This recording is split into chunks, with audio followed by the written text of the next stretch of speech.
Oh, okay. It's always a good idea.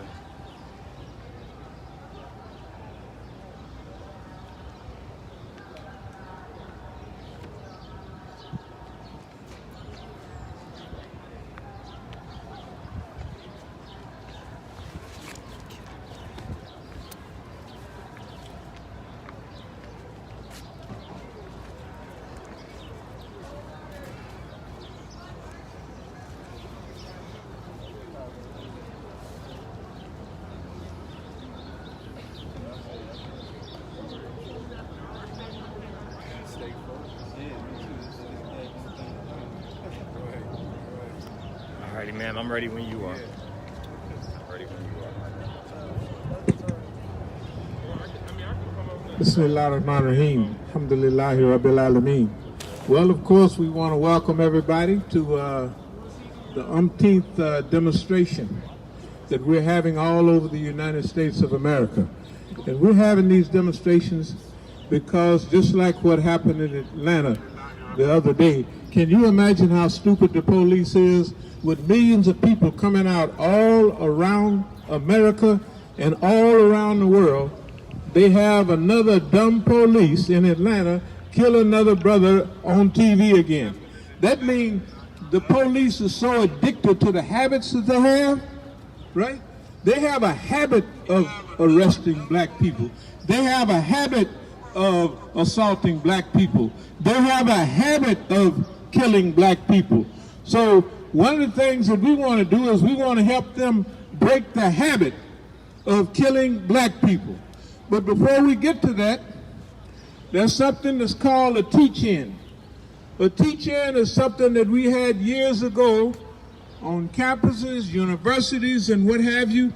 And a teach-in is something that they had before a demonstration. A teach-in is something they had before they occupied a certain building. A teach-in is something that they had before that they went and a teach-in affected everybody. So they had a program before a program. In other words, they had a teach-in before they occupied a building. So what we're here today is to talk about a teach-in. Now, you know, they had teach-ins everywhere. You know, Martin Luther King, that man and his associates, they had teach-ins. You know, when they had a nonviolent resistance, right? And so they had nonviolent resistance. So what did they do? They taught the people how to nonviolently resist. Martin Luther King's people, right? Before they had a sit-in at a lunch counter, before they had a demonstrations, they were taught how to be spit on, how to be assaulted, and still remain peaceful and calm. So they had teach-ins. That's what they were. They were more than a teach-in. They were an educational process that helped the people learn how do you confront the system. What process, what methodology will you use to confront the system, right? And they taught them that.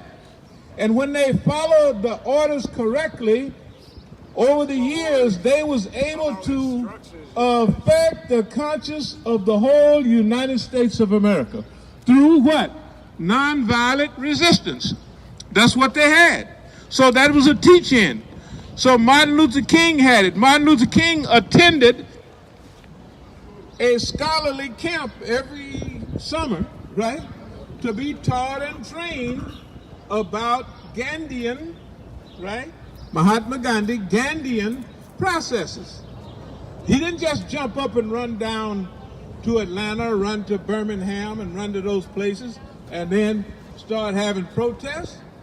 They had to have a plan. They had to have a strategy, right? They had to have a methodology. How are we going to raise the conscience of the United States of America, where the people in America will want to live up to their own ideals? What do you mean their own ideals? They talk about no justice, no peace. Oh, almost 300 years ago. What did Patrick Henry say? Men may cry peace, but there is no peace. What is it that gentlemen may wish? Is life so dear, or peace so sweet, as to be purchased at the price of chains and slavery? Forbid it, Almighty God. I know not what course others may take. Now you're going to get historical. Give me liberty, right? It's in all the books, or give me death. That's what they said. So before they embarked on a struggle against the British, they had a Declaration of Independence. Well, first they had the Articles of Confederation, but they had a declaration. And in that declaration, they enumerated the reasons why they wanted to be independent, or why they wanted to break away from the United States of America. And they wrote King George these letters. This is why we are moving toward our own personal Declaration of Independence. So they had teach-ins. All right? Mahatma Gandhi, in his ashrams, think about it, they had teach-ins. A teach-in is where you study what is the world like now that we're in. What do we want to do about it? What is the system like? Do we want to change the system? How much do we want to change the system? Do we want to totally decolonize, or we want some autonomy, right? And we have to think here in America. What do we want? Do we want to be totally free? Well, I got something here. It's from the Constitution of America. Do y'all remember watching the movie Lincoln? And he had the 13th Amendment. I got to get that 13th Amendment, right? And it was billed as such a wonderful thing that Abraham Lincoln was doing. Let's look at the 13th Amendment for a minute. It says, 13th Amendment provides that neither slavery nor involuntary servitude, except as a punishment for crime, whereof the party shall have been duly convicted, shall exist within the United States. What does that mean? It's right there in the Constitution. Slavery and illegal servitude is outlawed except on what occasion? If you are duly convicted by a court in the United States, right? Now, have you ever noticed in the old days the chain gangs was full of black men, right? The county farm was full of black men. Why? The police in those days, the sheriff, sweep through all of our neighborhood and collect all the black men they can and run them through a southern kangaroo court, right? So they can go out on the chain gang and work for free. Isn't that right? So the Constitution is full of jive. It says that you are free unless you are convicted of a crime. How many of y'all been to the court recently? Huh? How many of y'all, the first thing they say, you want to plead guilty? You want to do this? Do you know here we are in D.C.? Do you know that 50% of the people, the males, in Washington, D.C. are on probation, parole, or in prison right now? That's a national statistic. Everybody knows it. That means, according to that, 50% of the people have been convicted of a crime. The males, right? And they can enslave them, which they do. You ever heard from school to prison? That's the destiny of many black youth. They go to the school, it ain't no quality. They go try to get an education, it ain't no quality. And then they go to prison, right? And that ain't no quality. The only thing they do there is work, make license plates, and they work in the in like cable factory. Do you know, when I was in the federal penitentiary up at McNeil Island and also at Leavenworth, they had a cable factory. You know what cable factory is? Those space shots that they sent out to outer space, the people in prison was making those cables. That's why they call it, you want to get down in cable shop, they pay more money in cable shop. What was they paying? $1 an hour that they would have to pay people on the street $50 an hour. Why? Because they had been convicted of a crime. That's what the 13th Amendment, slavery is still technically exists in the United States. Yes, this is the 13th Amendment I'm reading from. It actually exists. And what Patrick Henry was saying, that was a white slave owner down in Virginia, isn't that right? And he was saying, gentlemen may cry for peace, but there is no peace. What is it that gentlemen may wish? Is life so dear or peace so sweet as to be purchased at the price of chains and slavery? Forbid it, Almighty God, I know not what other course others may take.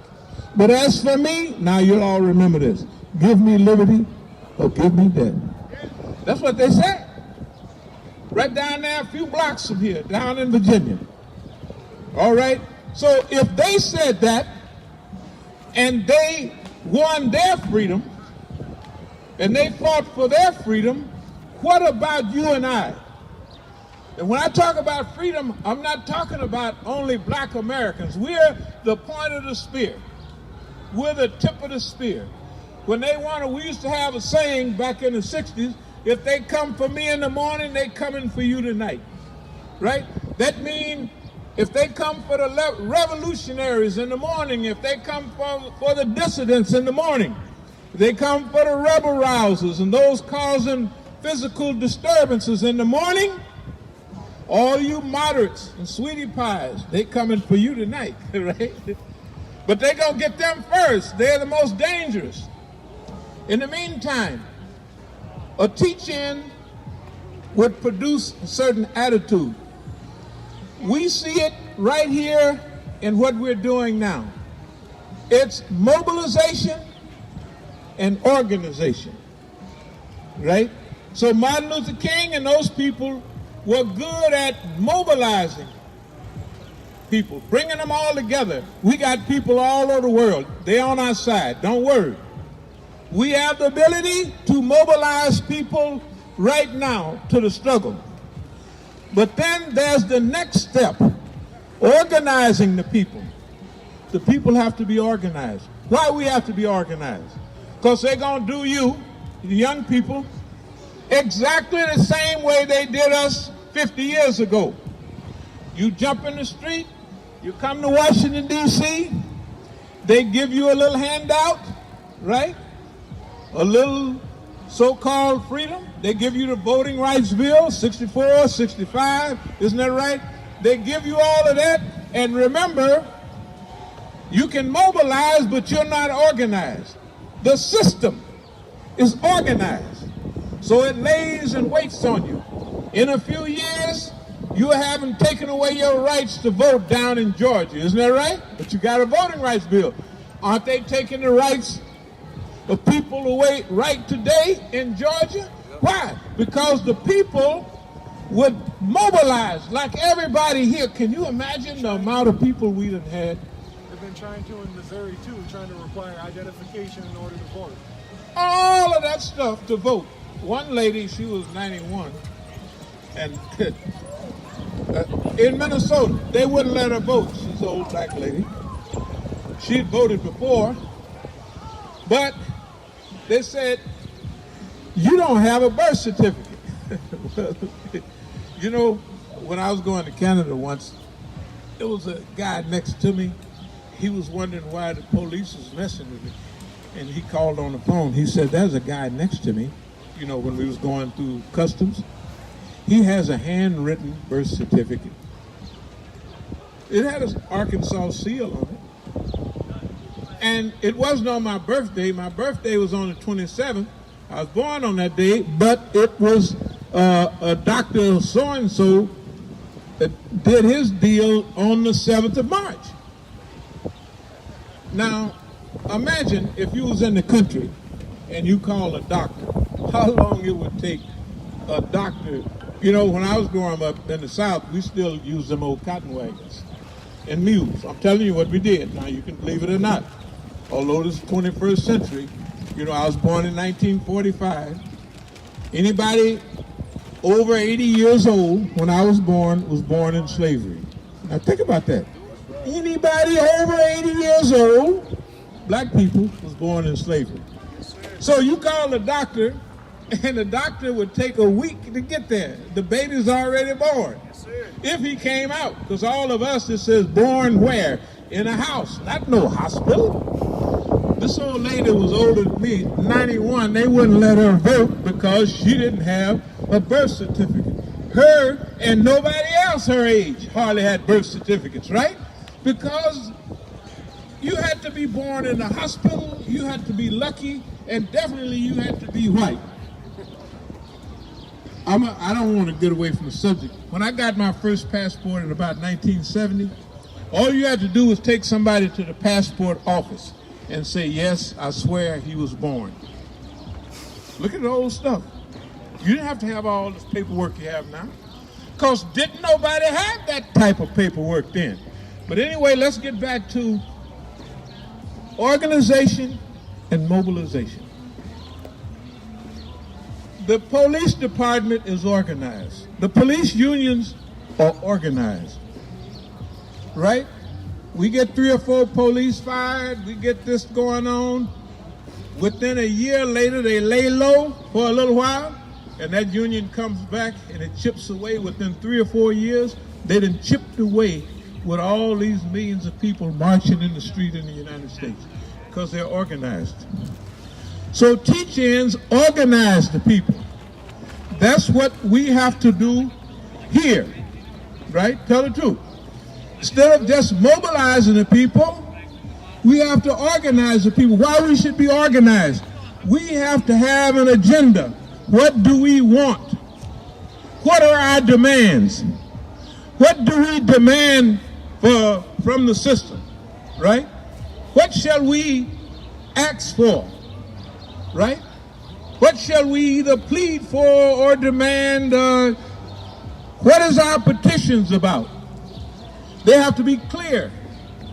In order for them to be clear, you have to have a group of people that represents the majority of the people state your claims. Isn't that right? That's right. Now, what has the police done to most people?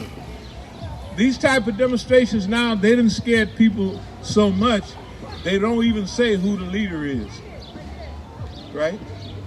And they got a reason. Anybody ever heard of the COINTEL program? Counterintelligence program? Boy, the United States is deadly.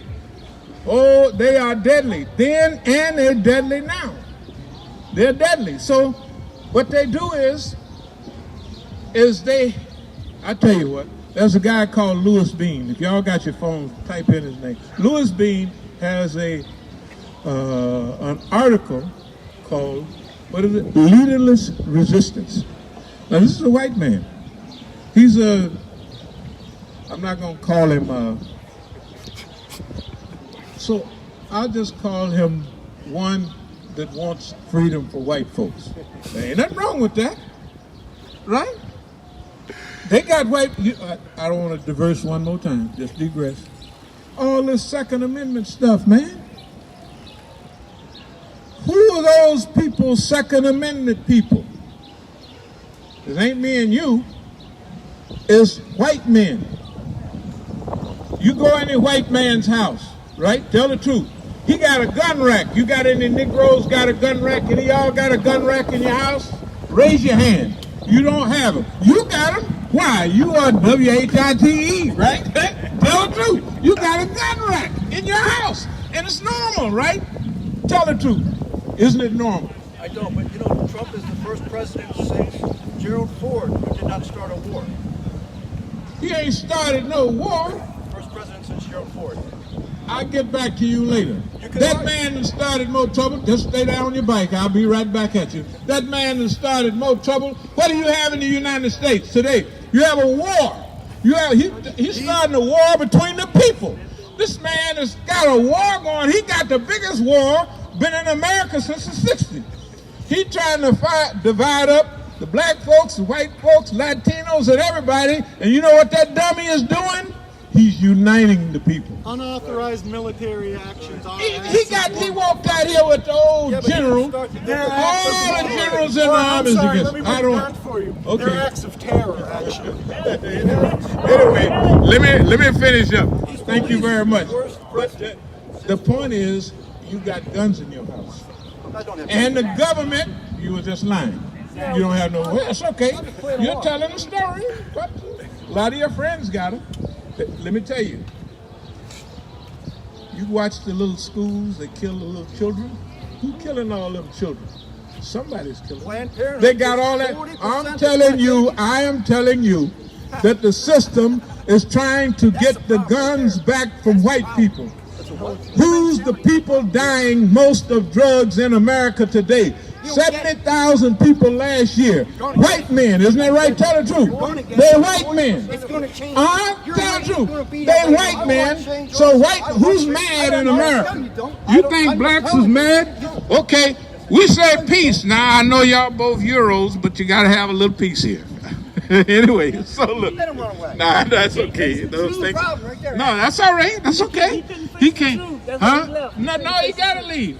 That's why we ain't gonna jump on him and start hollering and carrying on. But here's the thing. Listen to this. That's what they want us to do, but we're not doing it. One of the things that he said,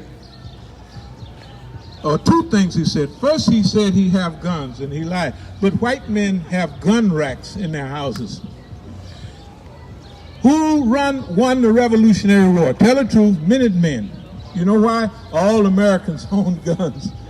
Yeah, all Americans own guns. They hunted, they shot Native Americans with them, right? They were armed. They won the Revolutionary War. The common man won it. Not old George Washington and all them people. The common American personality. So one of the second things they demanded in the Constitution is the right to bear arms.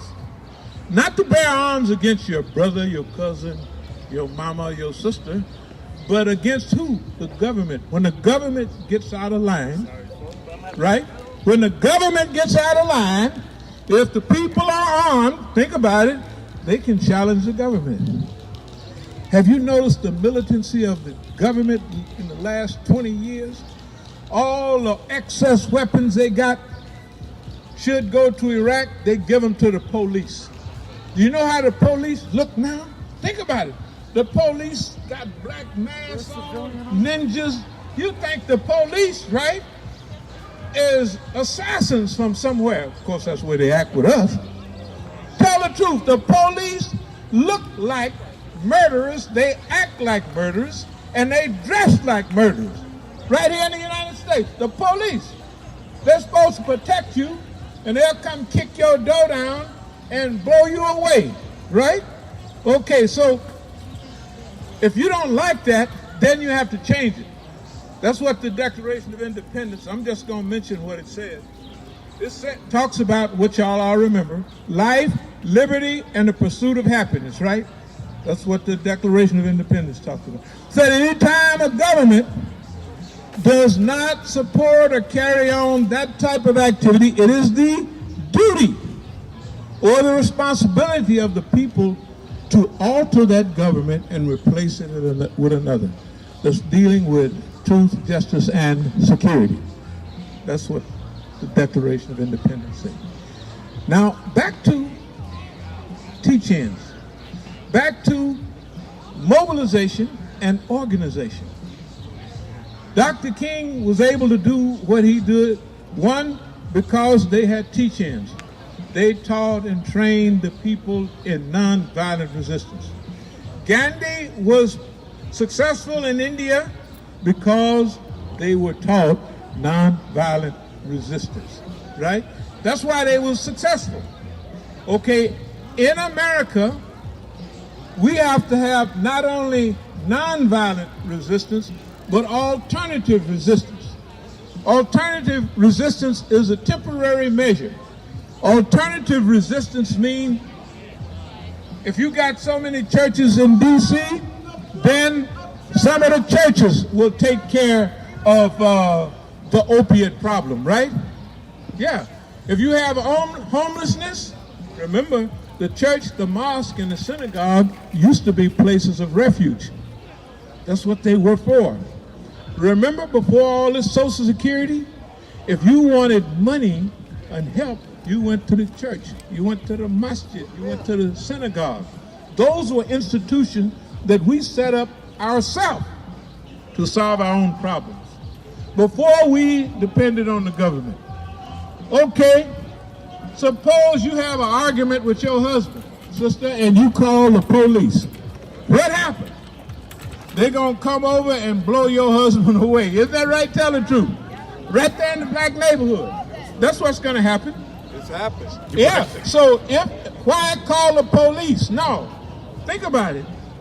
We have our churches, our synagogues, and our masajid developed to, they have people on duty all the time, including the reverend and the preacher. And what does he do? He has a staff that they can handle anything that go on. So when you need counseling for the family, right, you don't call the police to de-escalate the situation. You call the church. Right? You call the church, and the church deals with your problem. That's the way we did in the old days. That's the way we did. So leave them alone. Don't call the police. Alternative resistance is, with the millions of homeless people in America, right? We have to educate ourselves so that we, the churches, the mosque, and the synagogue takes care of the people. Just think now, years ago, that's what people did. The church, the mosque, the synagogue took care of the people. That's what alternative resistance is. Alternative resistance means that you take care of the problems yourself and you don't call the police, right? And if you have homelessness, now that's a hard one because I do a little preaching. My friends they all got big churches and everything. So I told them, I said, hey man, here's the problem, how we gonna solve the problem. I said, we're going to try to live like Prophet Muhammad, peace be upon him, and you guys start living like Jesus. They said, what? Now, all of them got BMWs and Benzes outside. They got big houses, and they got these big churches full of middle-class people. You think all those middle-class people want poor homeless people living in a church? That's what the church is there for. I got friends that they had a fundraiser a few months ago. They raised $50,000 for the robes for the senior choir, not all the choir. How much money would that be, right, for the homeless people? The problem is ours. We should solve the problems in our own neighborhood, right? The churches, the mosque, and the synagogue. If we got homelessness, right, let the people come in there and live in the church. That's what it's for. Remember in the old days, the church handed out food. That's what they did. Now, the churches, the mosque, and the synagogue is for getting money. Yes, they do. My friends that are preachers, they said, man, they never even thought, right, of parking that Benz, parking that BMW, and getting a little Toyota or something, because the car is for transportation, not a status symbol. You want to see somebody get a laugh? When I go to the churches, my friends are big-time preachers, and I said, man, we can solve all the problems we got. Y'all just start living like Jesus. And they said, live like Jesus? They looked all around. Are you crazy? They'd laugh at me. They say, you crazy? They say, excuse me. I said, nigga, you gotta get yourself together. What are you talking about? We gonna live like Jesus. Poor, humble guy, right? What I'm gonna do with the BMW? I got a BMW and a Benz. What I'm gonna do with that? These big time preachers. They never thought of it. That's why we can't solve our problems. And the imams ain't no better. You don't see none of them out here, do you? Them big time imams, when we have a Eid celebration, they collect hundreds and thousands of dollars. You know what that money is for? For the poor and the needy. You know who's poor? Them. You know who's needy? Them. They be needing that money. Right? They need that money. All the problems. This is what alternative resistance is. Alternative resistance is you turn to yourself and solve your problems. That's the initial stage. We solve our own problems. Then the next stage after that is the world we live in. Is this the world you want to live in? No. Is this the society you want to live in? No. Is this the structure that you're proud of? No. If it's no, then we have to change it, right? We have to visualize. It only starts with the people that scratched this Constitution. They had a vision of the world they wanted to live in. They visualized it. They dreamed about it, right? Yeah, they dreamed about it, and then what did they do?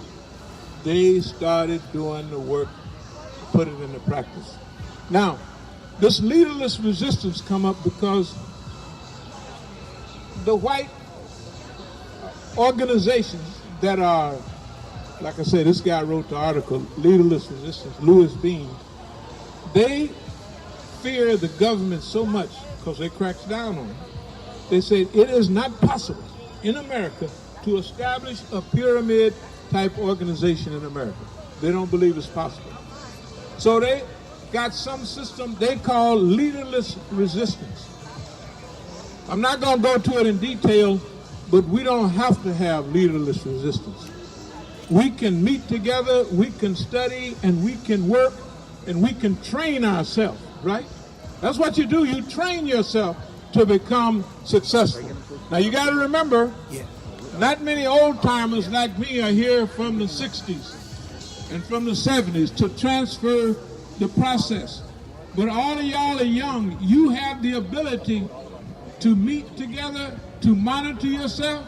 I mean, put it all on camera and go over what you just went over and then go what you just went over again and again until you come to the conclusions that you want to come through. That way you'll be able to defeat the agents, the saboteurs, the people that want to destroy you. What I'm saying is, don't let the government make you afraid of liberating yourself. Can you imagine?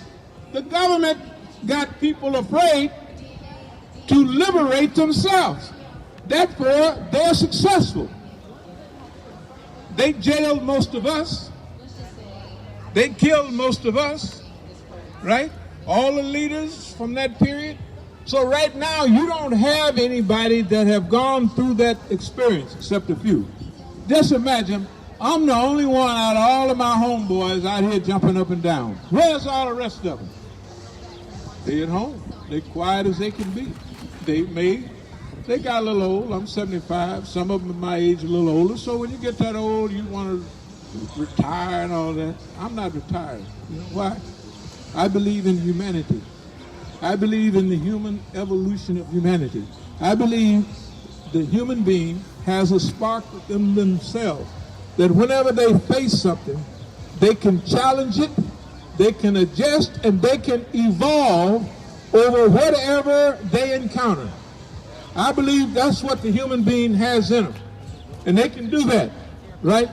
Hey, any prison that the system builds, if they give you enough time, you can break out of it, right? Isn't that right? Because they're human and you're human, right?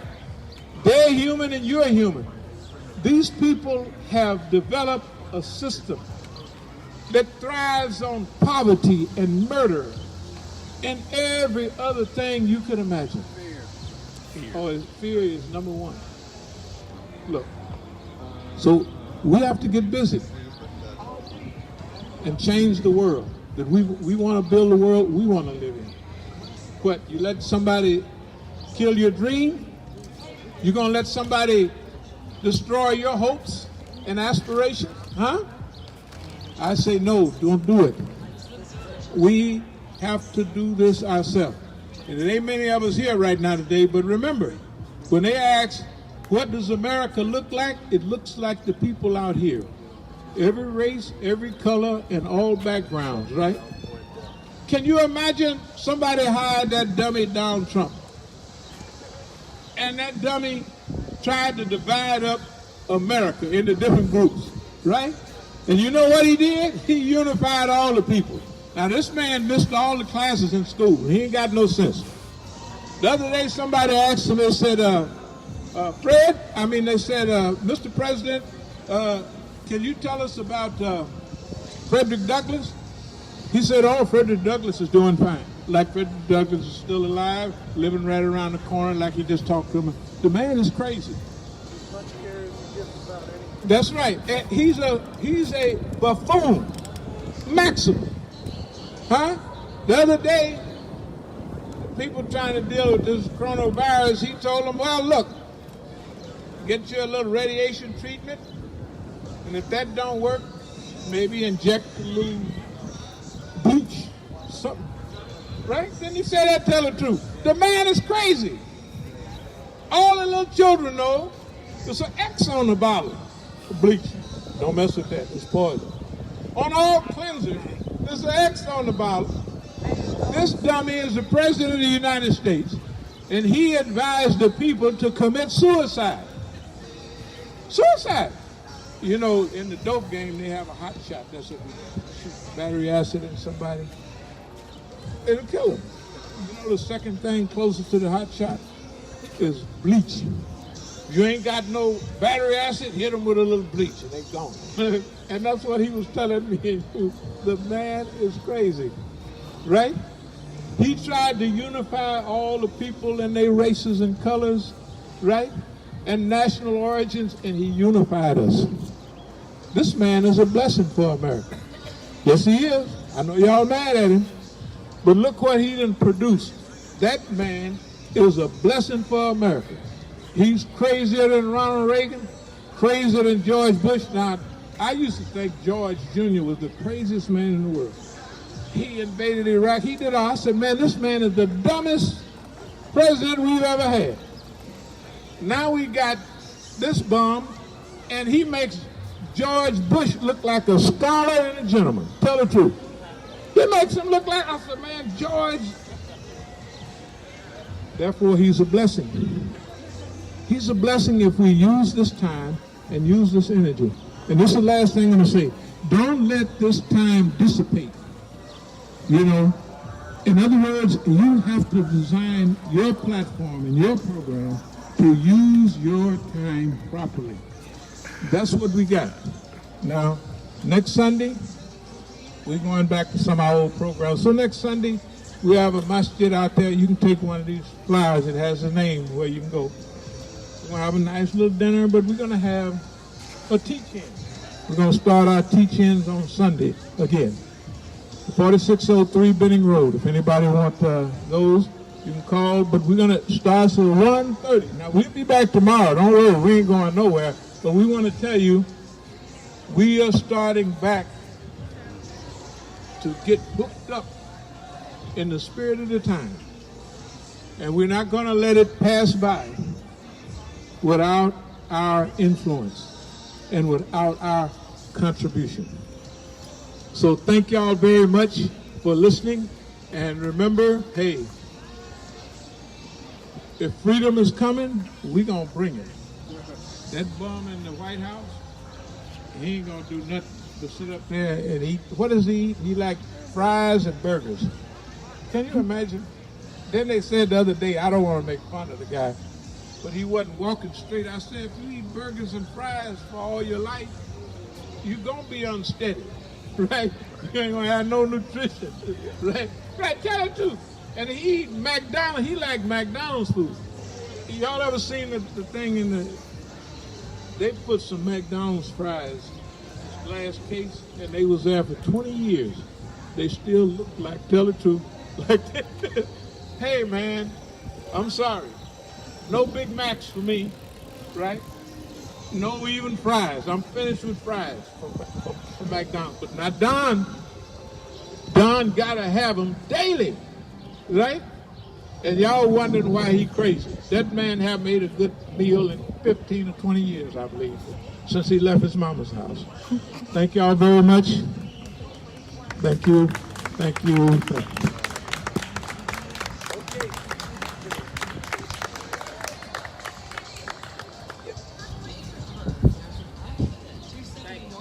Oh no, thank you.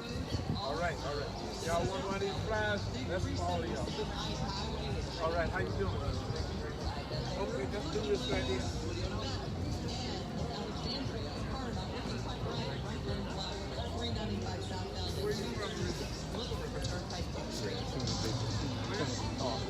Got posted up on the roof, rolled out as soon as he finished. Like, I guess he could hear it, you know?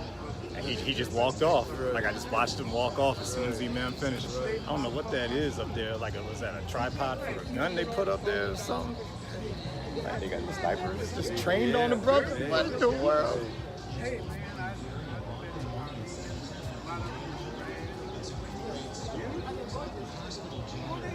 Kardashians down here, right? Aren't the Kardashians down here? Yeah, you can tell by the last name. That's good. Yeah, it looks good. All right, thank you very much. All right, thank you very much. I took a flick earlier. I took it earlier. I think my camera was shaking the guy. Just faking it. Right, I was like, yo, what in the world? I was having a roll past earlier. I was like, yo. They got people posted up out here just to mess with us, you know? Oh, you mean the guy in the church? He was on the Oh, yeah. Yeah, right now they rolled out the red carpet for the brothers. Right, he had the other guy Kane showed up. All right. I'm gonna be back tomorrow. Back on a regular basis. That's our duty. That's all right. We coming anyway. It don't make no difference. It doesn't make a difference. They had it opened up and the metro buses through and they shut it back down on both ends. Don't worry. How long have you been here since? I've been here for a little over a week. No, I remember you've been here. You've been here with us. You've been here Shut together. down for the people here. No doubt about it. Thank you very much. If you need anything, when you're out here, we're at the first aid center. Oh, okay. Okay, cool. Always, anybody please help yourself with beverages, snacks, anything. Thank you very much. All right. Thank you. Keep pushing. All right. Sir, I don't want to take up a whole lot of time. I've just had the pleasure of hearing you speak twice, and I agree with everything you say. And I really want to appreciate you guys that are recording and giving us a message. Of course. All right now.